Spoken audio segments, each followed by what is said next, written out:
اصلا این که یک حکومتی بتونه مردم ایران رو فقیر نگه داره هنره. اصلا باید تو گینس ثبت بشه چطور جمهوری اسلامی ایران رو فقیر کرد.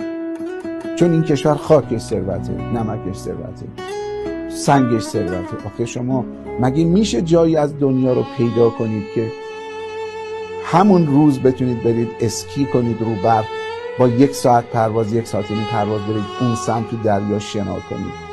4 فصل. ببینید شما اروپا حتما تشریف بردید، ما پدیده 4 فصل پدیده منحصر به فردیه. شاید جزء معدود جای دنیاست. ایران و ایالات متحده آمریکا، یکی 2 کشور دیگه. بهار، تابستان، پاییز، زمستان. شما تو اروپا فقط 2 تا فصل دارید، یه کمی گرمه، بقیه‌اش خنک و سرده. این کشوری که از هر چیزش میشد پول در آورد، از جاذبه‌های گردشگری، از منابع کانی و نفتی. کشور آمارهای رسمی میگه از 80 میلیون 60 میلیون نزدیک خط فقرن. واقعا بی‌نظیره.